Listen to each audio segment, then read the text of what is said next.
hallowed ground in the heart of Mount Pleasant is being developed to better serve a community in need with a holistic approach to financial assistance, advocacy, and so much more. Let's welcome Stephanie Kelly, Executive Director for East Cooper Community Outreach, or ECCO. I should say welcome back, but it's been a good 7 years since the last time we saw each other. Absolutely. Right after I took this position, we had the opportunity to talk, so I'm glad to be here again. Yes, and under such wonderful circumstances. So you've been around for 35 years, this organization.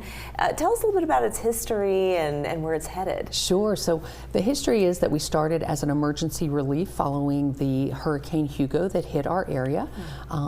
Our founder likes to say that the winds of Hurricane Hugo blew the blinders off of his eyes to the needs that were in our community. Wow. And I love to tell people that 34 years later, we're still helping people with storms blowing through their lives every day. Yeah. And so for all 34, almost 35 years we've been in business, we are most known as a food pantry, but we also have a clothing closet, a medical and dental clinic, as well as doing financial assistance for people. And so we're staying really true to our core mission, which is providing assistance, guidance, and resources to help our neighbors navigate life's challenges. This renovation project is that we can do that better, that we can get all of our services back under one roof, because we did have to move the clothing closet out a few years ago for space reasons. Right. And then in our next strategic plan, we'll start to think what else is coming. One of the things that will be happening is also a mobile office that we're going to create so that we can go out into the rural areas for people who can't get to us. That's right. So, so our service area is the base of the Ravenel Bridge out to the Georgetown County line. And so Allendale, McClellanville, Hugie are all a part of our areas, and there are people who live there who just can't get to 6 Mile Road.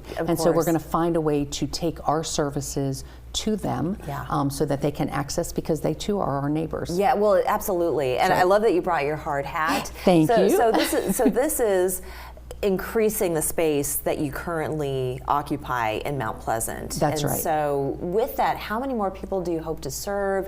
What other programs are you hoping to add to already your very long menu of services? So the main thing that we're trying to do through this renovation project is to operate more efficiently. So if I could get you in for a tour, you'd see that our dental clinic is on one side of the building and the medical clinic's on the other. When the renovations are done, we're going to have a shared health services wing that has a shared reception area. Our clothing closet moved to Bowman Road about 3 years ago, and so one of the big things is we're getting it to come back to 6 Mile Road. Again, for some of our clients who pay people to drive them there because they don't have a car. Now we say, well, to get clothing, you have to drive across town. They probably are paying a little extra money. We want to get, again, everything back under one roof. And so no new programs, but getting all of our programs back into one place. I think that's great. You know, convenience is incredibly important, especially when you are dealing with a lot of neighborhoods, just residents who live so far away from one another. I mean, having a nice piece of land is always great, but then you do create that distance, and not having the ability. You serve a lot of seniors as well. We do. And something that we had talked about just before we got started, I love the idea of what this organization truly represents, and it is for everyone. And you said during the pandemic posed unique challenges for people who were not necessarily expecting to use your services. That's right. So everything, as long as you have financial resources to afford food on your table, everything's okay. But all of a sudden in the pandemic, people just suddenly didn't have income coming in. And how do you pay the rent when there's no money coming in? And so there were people who would call and say, I'm calling for help, but I don't know how to do this. This is really hard for me. I usually donate to ECCO, and now I'm asking for help. And I think that's the magic of our community, is that there's a place where you can go to help when you want to be a part of that, and there's a place to go when you need help. And none of us knows what might be around the corner that suddenly puts you in a tough spot. We're learning that, I think, ever since the pandemic. I mean, it's been one thing after another, it would seem. So having such a rock in the middle of Mount Pleasant is is a blessing for a lot of people.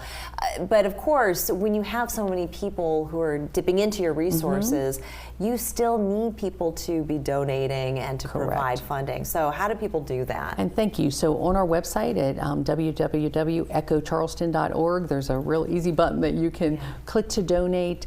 People can do food drives. They can drop off food donations. And during our renovation project, which is going to be a year long, we need to be sure people know we are not closed, because we need those donations of food and clothing and money. Yes. We raised the $5 million in our capital campaign to do this renovation. We still have to raise the $2.6 million it takes to run the organization each and every day. So we're always looking for more people who want to invest in their community, and I promise we are good stewards of every donated item. You certainly are. Thank you. Yeah, the reputation is a testament to that. Excellent. Stephanie, thank you so much for joining us. Great to Thank see you again. Absolutely. We're back in 2 minutes.